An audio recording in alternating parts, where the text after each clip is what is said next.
Vamos a nuestro punto A, ¿sí? Tenga en su mano ahí, como le decía, Romanos 2. Vamos a leer los primeros versículos que va conforme a las cosas que ya hemos hablado en este inicio, en este contexto. Vamos a leer una parte ahí, vamos a recordar lo que la hermana leyó. Por lo cual eres inexcusable, oh hombre, quien quiera que seas tú, que juzgas, pues lo que juzga a otro, te condena a ti mismo, porque tú juzgas y hace lo mismo. Mas sabemos que el juicio de Dios contra los que practican tales cosas es según verdad. Y piensas esto, oh hombre, tú que juzgas a los que de tal hacen y hace lo mismo, que tú escaparás del juicio de Dios. O menospreciáis la riqueza de su benignidad y paciencia y longanimidad, ignorando que su benignidad te guía al arrepentimiento. Como una pregunta, hermano. Eso es tan profundo ahí que en esa parte, cuando es una pregunta en el 4, ¿verdad? Versículo 4 dice, o menosprecia la riqueza de su benignidad. Wow. Tú sabes que venga el Espíritu Santo y nos diga a nosotros que estamos menospreciando las riquezas de esa misericordia y esa benignidad para el perdón.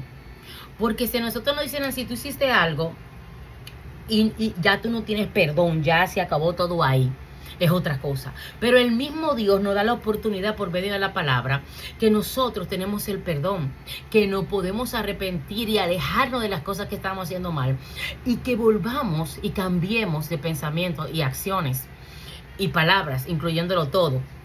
Entonces la misericordia de Dios es tan grande y el mismo apóstol aquí le pregunta todas estas cosas. Hermano, cuando yo estoy leyendo esta parte, como que no me imagino el apóstol de que lejos de ese lugar. No me imagino, yo me imagino un apóstol hablándole en un templo, en una sinagoga y diciéndole bum, bam, bim, bam, bim a toda esa gente. Pero recuérdese, vamos al capítulo 1. De donde mismo estamos, ¿verdad? Pablo, siervo de Jesucristo, llamado a ser apóstol, apartado para el evangelio de Dios, que él había prometido antes por su profeta en las Santas Escrituras. Ahí comenzó el apóstol hablando. Entonces viene el versículo 8, dice, primeramente doy gracias a mi Dios mediante Jesucristo con respecto a vosotros, de que vuestra fe se divulga por todo el mundo, porque testigo me es Dios, a quien sirvo en mi espíritu, en el evangelio de su Hijo, de quien sin cesar hago mención de vosotros siendo en mis oraciones, rogando que de alguna manera tenga al fin por la voluntad de Dios un próspero viaje para ir a vosotros, porque deseo veros, para comunicarle algún don espiritual a fin de que seáis confirmados en esto. Hermano, le volví a leer, volví a repetir esta parte, como el apóstol estaba hablando del anhelo que él tenía de lo que él quería hacer, de lo que él sentía, porque no era solamente quería, sino que sentía ministrarle a esta parte de algún don espiritual. Escuche bien. Entonces, cuando viene el capítulo 2, ¿cuál es el don espiritual? Bueno, antes de hablarle de todas las cosas maravillosas que él estaba hablando ahí en el 1, sobre que muchos estaban creciendo en la fe, que habían cosas buenas que estaban sucediendo allá, pero eran muy pocas, hermano. En el 1 ya usted vio en capítulo 28, ahí del mismo versículo 1, todas esas cosas que vean por ahí. Y no vamos a generalizar. Yo sé que hay personas que, como en todos los lugares, no todos están cometiendo esas situaciones, aunque es mayoría, hermano. Es mayoría. Bueno, entonces vamos a ver aquí el punto A. Dice, no hay excepción de personas para con Dios, hermano. No hay excepción de personas. Él juzgará a todos los que infringen sus leyes. Basado en Romanos 2, del 1 al 4. Dice, podemos estudiar todo el capítulo 2 de Romanos viendo el tema. Dios no hace acepción de personas. Él juzga a todos, hermanos, tanto gentiles como judíos, por sus leyes sobre el bien y el mal. A veces el escritor pone su punto principal, dice primero, y luego lo explica o lo ilustra. Pero en estos versículos el punto principal de Pablo está al final, que es en el versículo 2, dice, capítulo 2, versículo 11, porque no hay acepción de persona para con Dios. Eso ya está en el mismo 2, en versículo 11. Dice, porque no hay acepción de persona para con Dios, porque todos los que sin ley han pecado, sin ley también perecerán, y todos los que bajo la ley han pecado, por la ley serán juzgados. Ese es el 11 y el 12. Entonces, ahí él está hablando, no, aquí no que yo, que fulanita, que yo soy hija de fulanito, que el presidente, que el pastor, que no. Eso no tiene que ver, hermano. Aquí cada uno va a dar cuenta por lo que hizo, por lo que está haciendo. Ajá, dice, y pone su ilustración primero. Él pone, aquí en este caso puso la ilustración. Examinemos los párrafos de Romanos 2 y veamos el único tema principal que Pablo enfatizó. Vamos a la página 44. Usted sabe que la imagen no me está bien, no la mando bien el teléfono. Pero vamos ahí al lado de la pregunta número 29, si usted está ubicado ahí, dice Romanos 1.4. Ahí dice Romanos 1.4. Y la pregunta dice, ¿cuál es el tema principal de Romanos 2, del 1 al 4? Vamos a leer esta parte. Dice, por lo cual eres inexcusable, oh hombre, quien quiera que seas, tú que juzgas, pues en lo que juzga a otro, te condenas a ti mismo. Porque tú que juzgas, haces lo mismo. Ahí podemos ver cómo nos señala el autor la palabra lo mismo.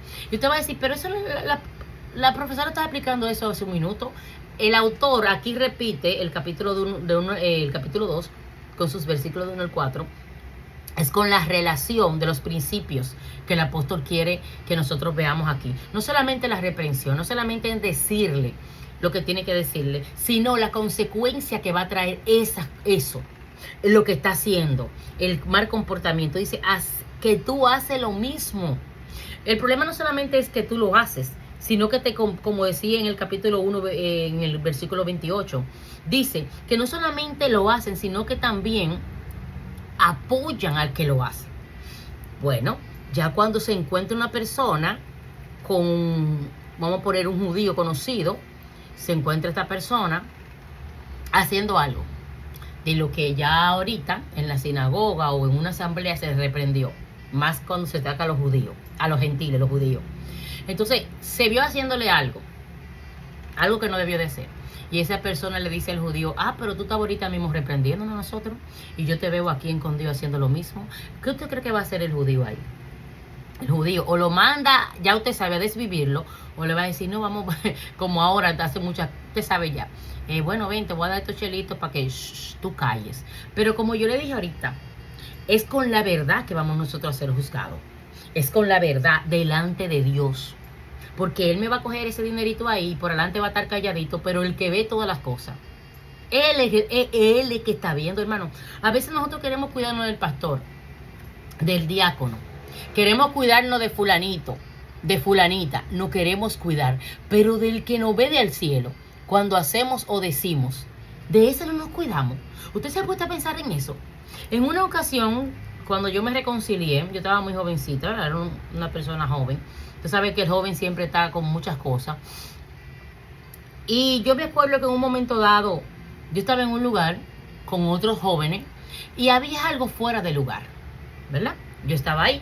Entonces, para que yo fuera parte de lo que estaba pasando, me dijeron, bueno, ya tú estás aquí. Si tú haces lo que estamos haciendo nosotros, tú no puedes hablar porque te vamos a juzgar a ti también. Y yo dije, no, yo como que no lo voy a hacer. No, entonces, ¿qué me hicieron? Me sacaron de su círculo, ya no me invitaban a esos compartir de jóvenes. ¿Por qué? Porque yo era como la que iba a hablar. No hablaba. ¿Usted sabe lo que me pasaba a mí? A mí me reprendía que el que es sobre todas las cosas no estaba viendo. ¿Qué ganaba yo con decir, no, yo no le voy a decir nada a los pastores ni a los líderes? ¿Qué ganaba yo con eso? Y tapar y hacer lo mismo que estaban haciendo ellos. No, prefiero no caerte bien a ti. Prefiero que hablen mal de mí, decirme la santurrión o lo que quieran, a no estar delante de Dios haciendo y compartiendo y apoyando lo que otros hacen. Entonces, esas son de las partes que aquí el autor quiere enfatizar en esta parte cuando él ahí marca la parte de hacen lo mismo. Mire más adelante, dice, mas sabemos que el juicio de Dios contra los que practican tales cosas es según la verdad. Y piensa esto, oh hombre, tú que juzgas a los que tal cosa hacen. Y vuelve y repite ahí y hace lo mismo. Eso es en el mismo ahí, en los mismos capítulos que estamos del 1 al 4, Ahí en el 1 dice y termina con que hace lo mismo. Y ya ahí, casi terminando el 3, dice y hace lo mismo. Que tú piensas que tú escaparás del juicio de Dios, como una pregunta, o menosprecia las riquezas de su benignidad, paciencia, longanimidad, ignorando que su benignidad te guía al arrepentimiento. Si usted no tiene cuidado, podría creer que el tema de Romanos 2, del 1 al 5, es juzgar a otros. Si vamos a ver, ay, pero yo estoy juzgando, tú estás juzgando a fulana, tú estás juzgando a fulana por lo que está haciendo esta persona. No, hermano, no es el tema. Escuche bien. En otros versículos, como Mateo 7, del 1 al 15, la Biblia advierte contra criticar y juzgar a otros. Pero en Romanos, aquí le está hablando a un pueblo específico, con una situación específica, que ya el Señor, por vía de otras razones, se le había mostrado al apóstol Pablo. Entonces dice, pero aquí en Romanos 2, del 1 al 5, Pablo no les advierte a los judíos que no juzguéis. Más bien, él les dice que son culpables porque ellos lo hacen. Y usted piensa, respóndaselo usted, que aquí el apóstol estaba juzgando, porque se quiere sacar fuera de contexto de la palabra de Mateo 7, 7 del 1 al 5, de no juzgar ni criticar, a una reprensión. No es lo mismo, hermano, yo juzgar a una persona que está haciendo algo, de reprender las acciones que la persona está haciendo con la autoridad y que con el ejemplo que usted y yo pudiéramos dar. Entonces, esta parte aquí no es la parte que se trata Romanos 7 del 1 al 5. Tenemos que tener en cuenta la diferencia de lo que es juzgar y criticar y atacar a una persona que tenga una situación y tal, que reprender y aconsejar. Con autoridad y ponerte en el lugar de ellos como si fuera yo misma que esté pasando por la situación. Hermano, muchas veces los componentes de juzgar es una crítica. Y el que juzga es como que literalmente entiende que la persona que está en la posición no tiene solución.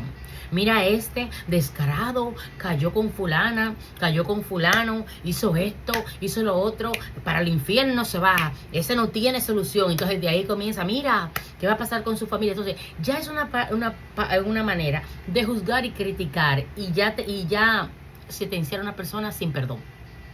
Por eso el Mateo aquí habla de esta parte, Mateo 7. Porque ya quiere sentenciar en la palabra. Ya tú no tienes solución.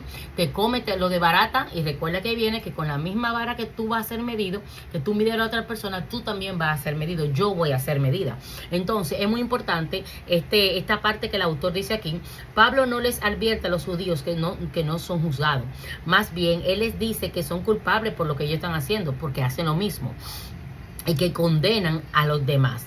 Romanos 1:2 dice, era correcto que los judíos condenaban a los pecadores, a los pecados de los gentiles, pero era incorrecto que los judíos cometieran los mismos pecados que ellos condenaban. Sí, era correcto que ellos lo reprendían esto y que no quería que sucediera, más para respetar lo que son las leyes de Moisés. Pero ¿qué pasaba con ellos?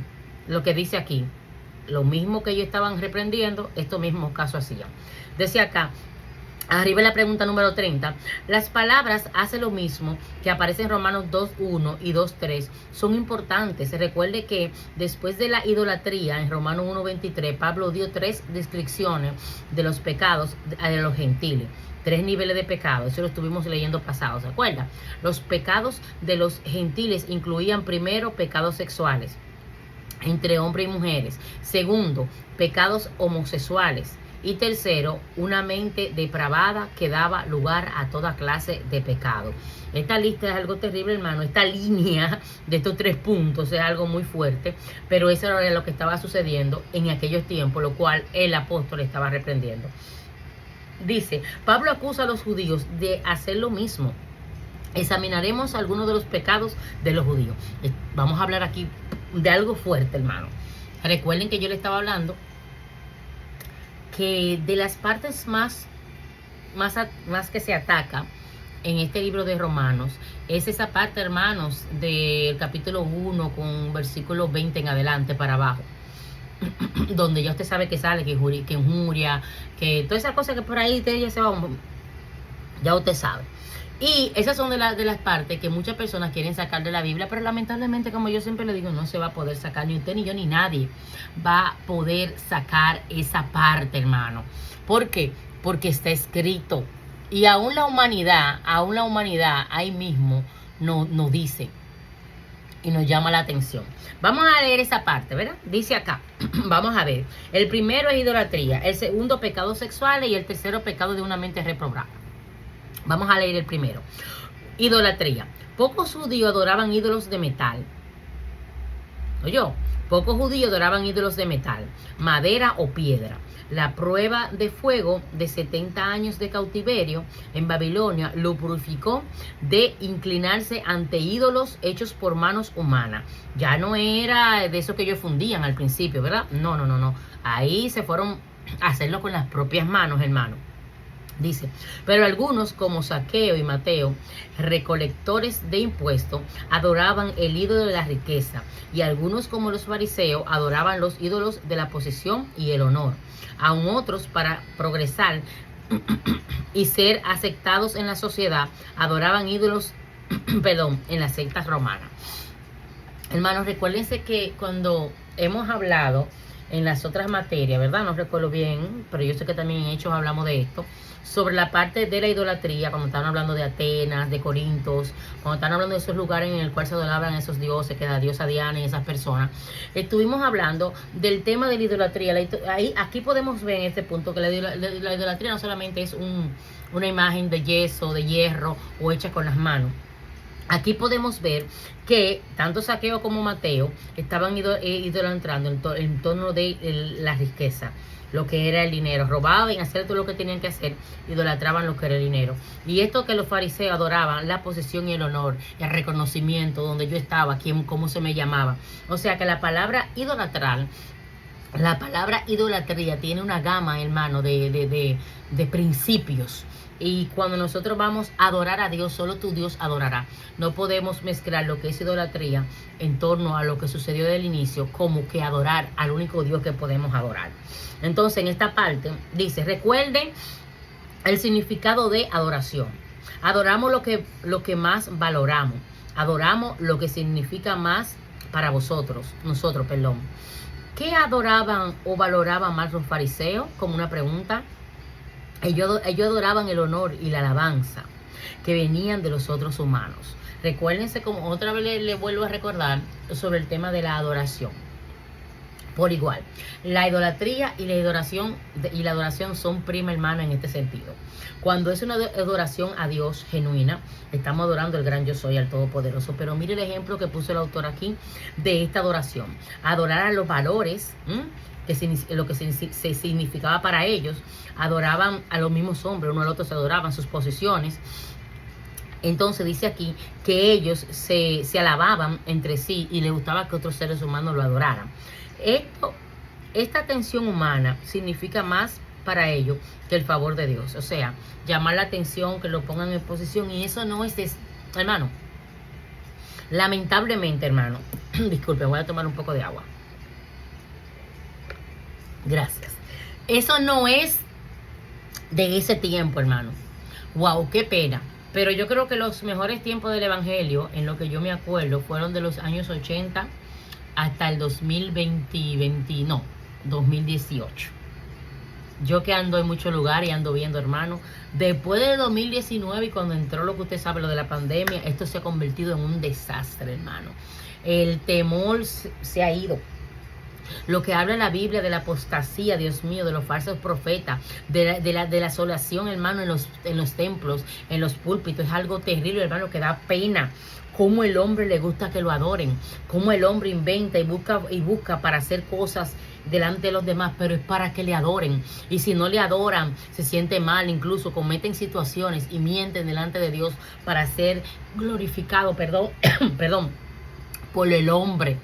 Porque es que le gusta sentarse en el primer asiento y ser reconocido, hermano. Y esto es un error y está afectando mucho al pueblo de Dios, hermano, y tenemos que cuidarnos.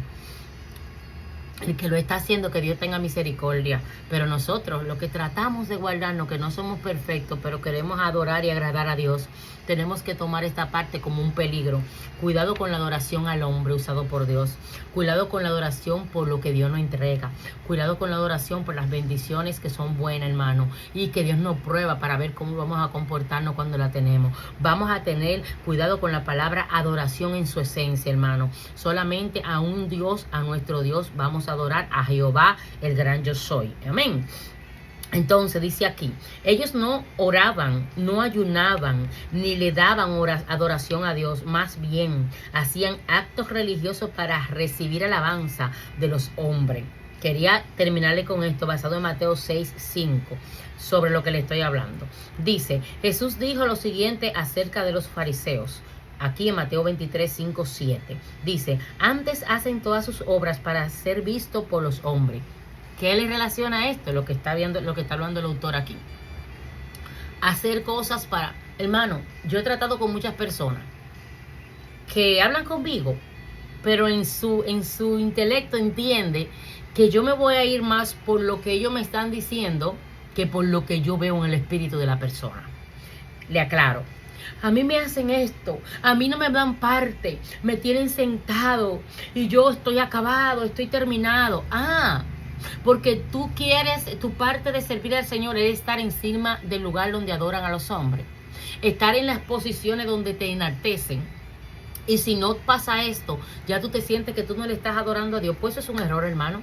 Cuando viene la persona con esas explicaciones para que tú le cojas pena y para que tú digas, wow, pero están usados del diablo, yo digo, mira, Señor, reprenda. Si la cosa es así, vamos a estudiarte a ti primero. Aquí el primer problema que hay aquí es que tú quieres ser visto por los demás.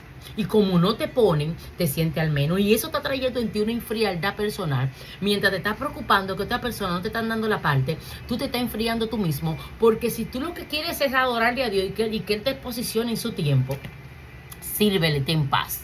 Sírvele y ten paz, porque Dios va a posicionar lo que tenga que posicionar para que tú seas puesto en el lugar que Él te va a poner. ¿Por qué a veces no estamos en los lugares que Dios nos mandó? ¿Por qué a veces no crecemos en la iglesia? Porque Dios conoce las intenciones de nuestro corazón, hermano. Y sabe que en algún momento Dios... Oye, hermano, voy a aclararle esto aquí a todos, a los que están aquí en clase y a los que están en el video. Todo ser humano sobre la faz de la tierra, hermano, tiene una lucha con el yo. Toda persona creada, todos tenemos la lucha con el yo. Con que nos reconozcan. Hacemos algo bien hecho, qué lindo es que nos reconozcan, pero que cuando lo hacemos en el caso del cristiano para la gloria y honra de Dios.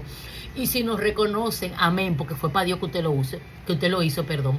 Pero usted me dice a mí que fue para Dios que usted lo hizo, pero si el líder de la cabecera o el pastor no le reconoce, no vuelvo a hacer actividad, no vuelvo a limpiar iglesia, porque yo lo hago para Dios. Si usted lo está haciendo realmente para Dios, tiene que estudiarse.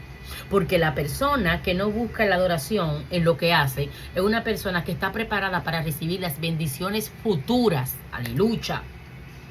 La persona que no está en la capacidad de recibir lo poco que Dios le puede dar en el inicio, no está en la capacidad de sobrellevar las bendiciones futuras y la exposición ministerial que Dios le puede dar. Hay muchas personas que tienen dones sobrenaturales para levantar hasta muertos, hermano. Pero dentro de esas personas hay una altanería tan grande, un orgullo tan grande y un deseo de sobresalir que mejor Dios lo tiene ahí bajito. Porque si lo deja subir, hermano, nadie lo aguanta y se está viendo. Se está viendo en los tiempos de ahora, hermano. Entonces dicen acá, antes hacen todas sus obras para ser vistos por los hombres, pues ensanchan sus filacterías y extienden los flechos de sus manos y aman los primeros asientos en las cenas y las primeras sillas en las sinagogas y las salutaciones en las plazas y los hombres los llamen rabí o rabí. Hermano, usted está viendo aquí está hablando el mismo Jesús sobre aquellas personas que no es que están atentos a que se adoren a Dios o ellos adorarlo, sino a ellos ser adorados y reconocidos, ser sentado en los primeros asientos, tanto en la sinagoga como en las cenas importantes que se hacían en aquellos tiempos, pero que se vea el traje o la túnica que traje.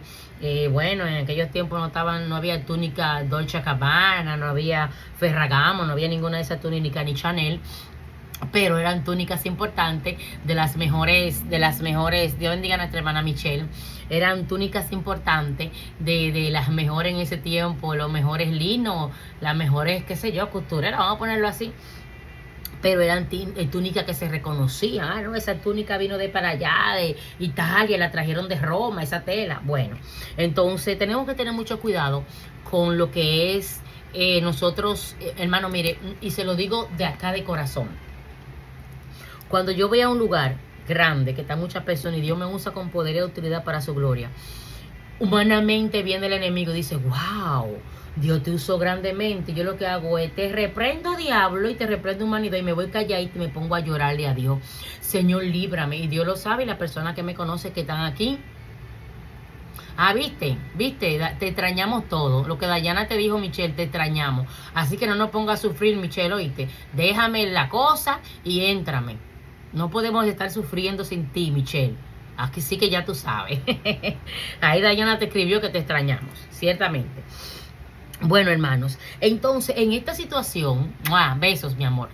En esta situación que las personas a veces tienen este problema y no lo saben reconocer. Ese se llama el síndrome del fariseo. El síndrome del fariseo, hermanos. Cuando quieren ser reconocidos, se mezcla entre los lugares donde se adoran a Dios, pero a ellos no les importa que se adore a Dios, a ellos les importa es sobresalir y que se engrandezca esa persona. Así que cuidémonos de este síndrome del fariseísmo, del fariseo, hermano. Acá dice en Juan 5:44, ¿cómo podéis vosotros creer pues que recibéis gloria los unos de los otros y no buscáis la gloria que viene del Dios único? Aleluya. Juan 5:44. ¿Cómo nosotros podemos creer, entender que vamos a recibir gloria los unos de los otros y no buscáis la gloria que viene de Dios?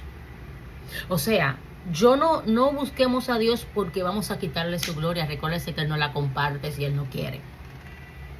Cuando pasa algo en un lugar, hermano, y usted ve la gloria de Dios manifiesta en ese lugar, y usted es el vasito que Dios usó, que no merecemos esto, póngase a llorar, hermano, tírese para el piso.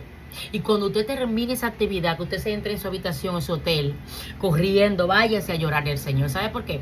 Porque se lo digo de experiencia, Recuérdese que la gloria de Dios yo predico y Él me usa para su gloria como Él quiere. Hermano, cuando de mí sale ciencia y tan cosas fuertes en las actividades que Dios me lleva, usted sabe que a mí no me gusta salir a cenar y salir por ahí. A veces me quedo, a veces está con hambre, cualquier galletita que tenga, o si ando con una compañera y la compañera me cocina algo en su casa, o puede salir del hotel a comprarme algo. ¿Usted sabe por qué?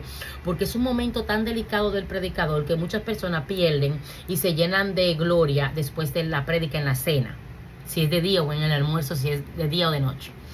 ¿Por qué? Porque en ese momento, wow, Dios lo usó. Miren, los vehículos, a mí, hermana, qué poder, gloria a Dios. Wow, ¿qué pasó? En un ratico del hotel a la casa, de la iglesia al hotel o de la iglesia a la casa donde me estoy quedando. Hermano, yo he podido identificar cómo podemos nosotros parar inmediatamente el síndrome del fariseísmo. Síndrome del fariseísmo, hermana, donde usted se siente bien que lo idolatren y donde la otra persona se siente bien idolatrándola y no le quieren dar la gloria a Dios. Aquí tampoco la quieren buscar, como dice aquí Juan 5:44. Vamos a tener mucho cuidado con esto. Usted es persona que Dios la va a usar, usted es persona que Dios lo está usando. No se deje llevar que otro lo hace, no se deje llevar, pero fulano lo hace y es fulano de tal y tiene un nombre y tiene un sobrenombre, hermano. No copie las cosas que están mal, copie lo bueno, hermano, porque nosotros somos los que vamos a ir perdiendo. Mire, cuando la persona se va desconectando de lo que es la esencia de ser un siervo, se convierte en un Dios en la tierra. Esto es muy fuerte lo que le estoy diciendo. Cuando nos desconectamos de lo que es el principio, hermano, de nosotros ser siervos de Dios y seguir siendo siervo aún Él no use, nos vamos conectando a querer ser dioses idolatrados por hombre. Ya lo que queremos es todo lo mejor, que no es malo tenerlo, pero no en ese tiempo. Porque en ese tiempo estamos siendo sensibles. Tenemos una sensibilidad como los niños cuando nacen, que pueden tomar una bacteria en el hospital y tienen que ser sumamente cuidados. No se le puede poner todas las cosas porque están recién nacidos. Y todo lo que es los órganos están sensibles. Y pueden tener situaciones, hermanos, que pueden hacer cosas y provocar cosas como esta. Entonces, no permitamos caer en la situación de, en vez de ser siervo humilde, usado por Dios y glorificar a Dios después de terminar y darle la gloria a Dios, a que después que terminemos no adoren. Y no solamente que no adoren, sino forzar a que no adoren, forzar a que reconozcan lo que hicimos. No, solamente con que Dios lo hizo. Si la otra gente quiere reconocer a Dios, amén. Si me quiere reconocer a mí, que me reconozca como siervo, hermano. Los gentiles adoraban ídolos hechos Los gentiles adoraban ídolos hechos por las manos humanas. Recuerdo lo que pasó después que ya no eran fundidos, eran hechos por las manos.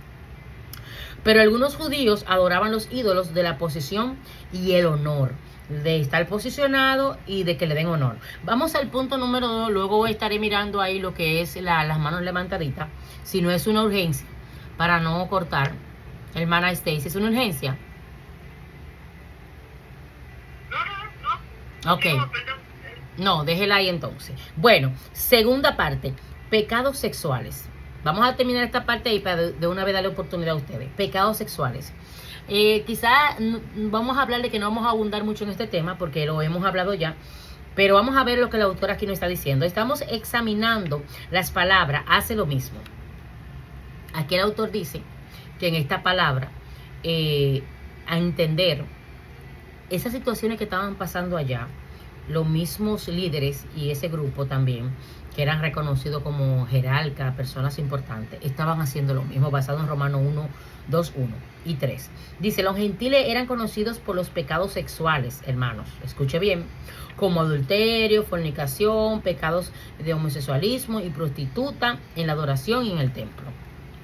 Esa era parte de lo que era todo lo que se movía entre los gentiles, y por eso los judíos lo tenían como que, ay, no lo queremos, apartado, y ustedes no merecen la salvación. ¿Verdad que sí? Y ese era su problema, basado en 1 Corintios 6, 15 al 20. Dice, en contraste, los judíos tenían mejor reputación por evitar los pecados sexuales. Sin embargo, algunos judíos cometían pecados sexuales. Jesús les recordó que Dios mira el corazón. Es probable que muchos judíos cometieran pecados sexuales a través de sus pensamientos y lujuria. Aquí el autor quiere decir que aunque ya era común entre los gentiles, que se veía, que se sabía que estaba en esto, porque bueno, nosotros no, sin justificar, ¿verdad? Nosotros no estamos llamados para la salvación no es para nosotros, la salvación es para los judíos, y cada día más había más situaciones terribles entre los gentiles. Pero el autor dice aquí, por la parte que en Mateo 5:27 al 30, y Mateo 5:27 al 30, estaba hablando de lo que había, Jesús estaba hablando de lo que había dentro del corazón de las personas, de que Dios miraba el corazón, de que conocía las intenciones o que sus acciones eran otras. Entonces dice que el autor, Jesús le recordó que Dios mira el corazón, que es probable, posiblemente, recuerde bien esta palabra, no le estamos confirmando, es probable que muchos judíos cometían pecados sexuales a través de sus pensamientos de lujuria. Bueno, quizá no se veía entre el público, pero en sus pensamientos, en lo de adentro, pues deseaban y quizás pecaban, y unas cuantas cosas sucedían en ese tema. Hermano, las situaciones de los pecados sexuales y lo que nos atacan, eso es algo que es para todo ser humano en la tierra. Para todo ser humano en la tierra. Usted ve un niño pequeñito y hay papás que se ríen, que hace cualquier cosita rarita, que quiere agarrar por aquí, hacer por allá, y se la celebran. Esa es la humanidad. La humanidad, el hombre, el pecado, la carne, que persigue, hermano, todo ser humano. ¿Qué pasa? Las pasiones desordenadas, la laxivia, los pecados sexuales, hermano, y más que quieren atacar a aquellas personas que se quieren conservar, no tiene que ver con una persona casada o soltera. Ataca más a la soltera en el entendimiento del hombre, pero ciertamente lo que quiere es avergonzar. ¿Y qué más? Un matrimonio para Cristo, que venga un ataque sexual a uno de los compañeros. Una persona que está sirviéndole al Señor junto a su esposa, que es algo que no se necesita, hermano. Y hay situaciones que caen en un ya usted sabe, tanto para los solteros como para los casados. Es un riesgo, es una vergüenza, es algo horrible para nosotros, que un pecado sexual. Y el problema no solamente es el perdón. El perdón de Dios es ahí mismo, hermano, es la consecuencia por haberlo cometido. Y cómo la persona, cómo el ser humano nos llevan al Gólgota y nos dejan allá, ni siquiera nos bajan. Después que ya nos sacrifican, nos dejan ahí hasta que nos sequemos como un arenque. Eso hace el hombre, hermano. El hombre no perdona. El hombre te lleva al Gólgota, aquí en ese lugar de maldición, donde se cuelgan a las peores personas de aquellos tiempos, te deja allá. No, ahí tú no vas a tener, tú no vas a resucitar como Jesús. No, hermano, ahí te muere, ahí te queda en vida. ¿Por qué? Porque cuando cometemos errores, Dios nos libre y nos guarde de cosas así como esa, como pasó con David. Hermano, ¿qué sucede? Es que se rueda, se comienza a hablar. de que está pasando esto, y eso es algo muy fuerte, es muy difícil levantarse. Hermano, para levantarnos de eso tenemos que pelear en contra de nosotros mismos y meternos con Dios fuertemente, hermano, para poder pararnos de eso. Hay de aquellos que viven en esa vida y que no se pueden parar, hermano, que no pueden hacerle fe a Dios, porque ya están tan entrados en ese mundo. Es muy penoso. Tenemos siempre que cubrirnos, hermano, cubrir los matrimonios, cubrir a los solteros y estar atento, hermano, a donde Dios no, la mujer soltera no puede estar en coro, hermano. Mejor que digan lo que digan, que yo ando con mujeres. Sí. Yo por eso Dios me preparó para conducir, hacer un poco de fuerza, hacer aquí, hacer allá. ¿Por qué? Porque nosotras tenemos que cuidarnos, tanto las casadas como las solteras. Porque que en cualquier momento, estamos ahí cerca de algo. No, es que esa persona no me gusta. El diablo pone que te guste para que caiga, porque es que está más cerca de ti. No, a mí no me gustan las mujeres como esa, un hombre, ¿verdad? No, el diablo pone que te guste, Señor, reprenda. ¿Para qué? Para que caiga, hermano, y avergüence lo que es el reino de Dios. Ya usted sabe, terminamos esta parte aquí. Vamos a leer esta partecita aquí. Dice el pecado de una mente reprobada, hermanos. Recuerde que Pablo enumeró más de 20 pecados en Romanos 1:28. Eso fue la tercera descripción de los pecados de los gentiles. Todos esos pecados llegaron como resultado de una mente reprobada, hermano, entenebrecida. Los gentiles se apartaron de Dios, de la luz de las tinieblas, de la luz a la tiniebla. Pablo escribió a los judíos: tú hace lo mismo. Aquí repito otra vez el autor: tú sigue haciendo lo mismo, basado en Romanos 2:1. De la larga lista de los pecados que Pablo enumeró, y los más comunes entre los judíos eran esto, hermano: avaricia, escuche, avaricia y envidia, homicidios, contiendas, soberbia y altivez, incredulidad y crueldad. Esos son de los tantos que él enumeró en esos 20 pecados que él estuvo hablando ahí. Ya usted puede ver ahí que son pecados igual. Persona entiende que la avaricia no es pecado, que la envidia no es pecado, y las contiendas y la soberbia y la incredulidad y la crueldad, todas son cosas, son pecados, hermano, conforme a lo que es la palabra, basado en Mateo, en Juan, en Hechos y en Romanos, en todos estos libros que están citados aquí. Dice aquí al final, hermano, al lado de la pregunta número 31, que es lo último, dice aquí: los judíos pecaban haciendo lo mismo que los gentiles, y Dios le hace la excepción Dios no hace excepción de personas. Él juzga a todo el que peca, gentile o judío, como dice Romanos 2:2. Mas sabemos que el juicio de Dios contra los que practican tales cosas es según verdad. El juicio de Dios se basa en la verdad, no en la raza. No hay acepción de personas. No hay acepción de personas para con Dios, y ahí ese cuadrito que está al lado termina con esa parte. Vamos a tener cuidado, hermano, lo que es nosotros entender que vamos a ser juzgados por nuestras acciones y por los pecados que nosotros estemos cometiendo. No va a haber, aquí no hay un niño lindo. Dios no perdona así de una vez, y tenemos que comenzar a trabajar con lo que es la consecuencia de nuestras acciones. Ya Dios que nos perdonó, vamos a trabajar con lo que es la consecuencia de nuestras acciones. Ya hemos terminado.